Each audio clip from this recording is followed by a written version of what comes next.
Ladies and gentlemen, welcome to Heavyweights of the Faith, brief biographies of great believers who changed the world. Elisabeth Elliot was born on December 27, 1926 in Brussels, Belgium, where her parents served as missionaries. Before she was a year old, they moved to America to Germantown, Pennsylvania, outside of Philadelphia. Her family grew when they came to America, and Elisabeth gained 4 younger brothers and 1 younger sister. While they lived in Germantown, Elisabeth's father was the editor of the Sunday School Times, which was a weekly journal that contained Sunday school lessons that were used simultaneously in several Sunday school classes to keep the teachings and learnings cohesive in churches throughout the country.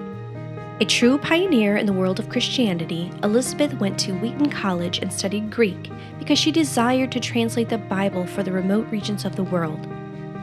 While at college, she met Jim Elliot. After graduation, Elisabeth went on a missionary expedition to Ecuador with other students from Wheaton, including Jim Elliot. A year after entering Ecuador, Jim joined Elisabeth in the Quichua Indian tribe. In 1953, Jim and Elisabeth were married and continued to serve in Ecuador. They had a daughter, Valerie Elliot Shepherd. When the Auca tribe in eastern Ecuador killed Jim Elliot and his missionary partners, Elisabeth refused to give up on the people in that tribe. She continued to live in the region with her daughter and Rachel Saint, the sister of another one of the missionaries that the Auca tribe killed. While living in the Quichua tribe, 2 Auca women lived with Elisabeth for 1 year. During that year of living with the 2 Auca women, Elisabeth came to understand why the tribe killed her husband and the other missionaries. The tribe feared that outsiders were going to come into their tribe and take away their freedom.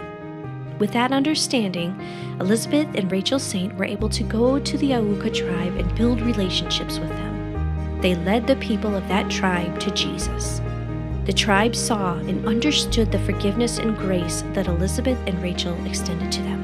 Elisabeth wrote 2 books while she lived in Ecuador that contained her and Jim's experiences with the Auca tribe. She wrote Through the Gates of Splendor, which gives an account of her and Jim's lives with the Auca tribe.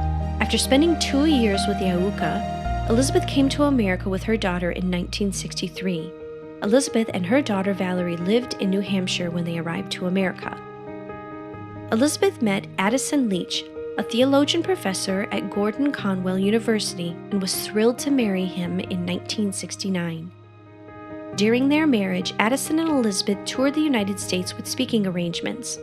Elisabeth never limited her message to women. She would inspire other Christians to live their lives, both men and women, with a passion to live for God. 4 years after they were married in 1973, Addison lost his battle with cancer and died. Valerie was 13 when Elisabeth married Addison and was excited that God had given her a daddy. When he died, Valerie was devastated to lose the father that she had known. She knew about Jim Elliot, her biological father, but she knew Addison as a father who was present with her. After Leach's death, Elisabeth had 2 lodgers in her home. One of the lodgers married her daughter, and the other, Lars Gren, married Elisabeth. Lars Gren was a hospital chaplain. Lars and Elisabeth were married until her death. Elisabeth knew how to answer the question of women speaking in the church. She declined speaking on Sunday mornings to a congregation. If she were asked to speak at a Sunday school class or another meeting at a church, she would only oblige if a man who was a leader turned over the meeting to her. She understood the Bible was clear that women were not to usurp the authority over men. She knew that the Bible didn't discriminate between Sunday mornings and Sunday evenings, but she also knew that she could not usurp authority over men. Her beliefs gained her respect, and men and women listened to her and read her books. In her lifetime, Elisabeth wrote and published 24 books. She continued to travel and speak all over America, sharing her story, her knowledge, and the wisdom of God's Word until her health stopped her in 2004. Her most popular books were Through the Gates of Splendor and Passion and Purity, Learning to Bring Your Love Life Under God's Control. Through the Gates of Splendor tells the story of Jim Elliot and their encounters with the tribes in Ecuador that eventually took his life. Passion and Purity, Learning to Bring Your Love Life Under God's Control, is a book that deals with dating for single Christians and how to honor God in their romantic relationships.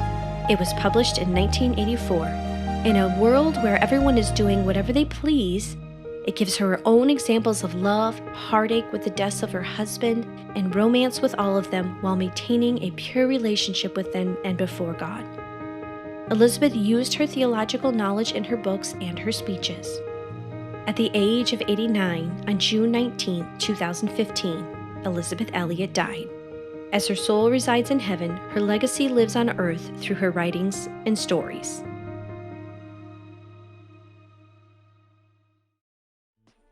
Special thanks to Inspirational Christians for use of their written biographies. Please visit inspirationalchristians.org for more biographies and articles.